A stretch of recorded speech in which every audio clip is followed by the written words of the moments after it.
Welcome to the Juras-Sick Park-Cast, the Juras-Sick Park podcast, where guests chat with me about Michael Crichton's 1990 novel Juras-Sick Park, and also Not That Too.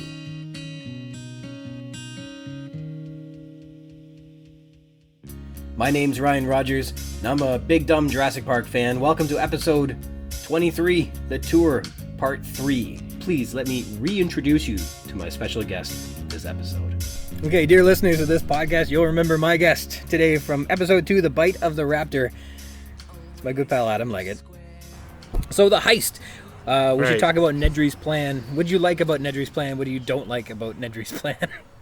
I always thought it was weird that he would just get embryos and not like the genetic code or something like that. I guess it was just pre-made, they're ready to rock, but like, can you make I guess once you make the dinosaur, you can make more dinosaurs with the embryo? I guess the idea is hatch them? Well, if you could clone from the scrappy pieces that they had, if you had a good piece that wasn't decayed, prehistoric, or anything like that, you could clone that also? It always seemed to me it would be easier just to grab the data. So yeah, apparently this whole procedure, what they're doing is like this carefully guarded, very expensively guarded secret, and they have extraordinary security protocols, but Nedry has a chance to get past them.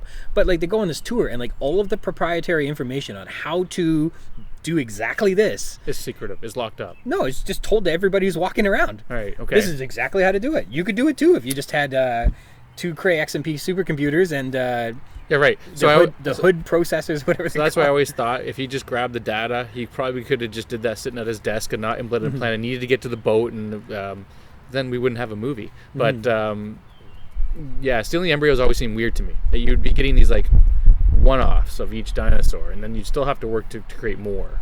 And it's right. And even if you clone them, you just be cloning the same. It's like if you got the DNA for Alvin and the Chipmunks, but you only got one of the chipmunks, you could only have Alvin? Theodore's. And you just keep cloning Theodore over. The plan is cool. It's just that I think it makes it just makes the book and movie, right? Because how exciting would it be if he just downloaded the data and sent it offshore somewhere? Great, right? So I thought about it. Here's what I think. So we know that Biosyn has another guy at the East Dock, and Nedry's pretty sure he's like not the North Dock, the East Dock. East Dock, yeah. And so that's where he's scurrying off to. So Biosyn has at least 2 spies on Isla Nublar, and Nedry's flaw was that he had to steal a jeep and slip out into the East Dock for approximately 10 minutes while the system was crashing. So the idea is, why not have the East Dock guy just come to the visitor center and pick it up? Well, the East Dock guy would be outed unless they didn't know if, would anybody... Well, I guess nobody would be out there to see him. This is even better. Okay. So he does this at 7 o'clock while everybody is off at dinner. Yeah. So there must be like a dinner hall or a restaurant where the staff all go to eat. Right. Because there's like nothing there. That could be your alibi. Yeah. You go and meet the guy at dinner after you swiped all this stuff, and the 2 of you are sitting there, and while the things are crashing, and then Muldoon or whoever comes running over and says, "Hey, we need you, everything's crashing." He goes, your alibi is, oh, I was just here at dinner. Instead of him going through the park, the other guy that wasn't on a timeline could have just been standing there waiting for him. It's like I've been here for 3 hours, man, but now you have 18 minutes to get to me. So Barry over at the East Dock is just waiting for, I don't know, days? That's a super point, because how long has that boat been sitting there? There's no boat at the East Dock. There's nothing there. So the A and B left from the North Dock earlier. Where's the insider? Where's the agent? Where's he coming East from? Dock. But what's he doing there? I don't know. That's another guy. What's he doing there? He's chilling at the East Dock. Who was that guy? Because wasn't Nedry trying to get to this guy who's going to hop on a boat and go? Yeah. Yeah. So something like that. So there must have been a boat sitting there. Or they needed 36 hours.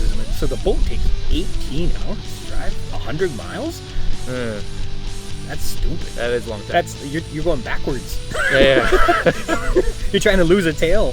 Well, it's all the the pre-going. It's like, got to check those checks and balances of rev up the engines, all that kind of stuff. So I think that there was obviously a better idea, but it doesn't put Nedry in the park. And if Nedry doesn't go into the park, we don't have any fun. Well, thanks to my special guest today, Adam Leggett. I really appreciate you coming back on, buddy. Thanks for having me over to talk about Dennis Nedry. That was wonderful. I used to worry about what people would say, but then nobody said anything. Thank you dearly for tuning into the Juras-Sick Park-Cast. The Juras-Sick Park podcast, where we talk about the novel Juras-Sick Park, and also not that too. Until next time.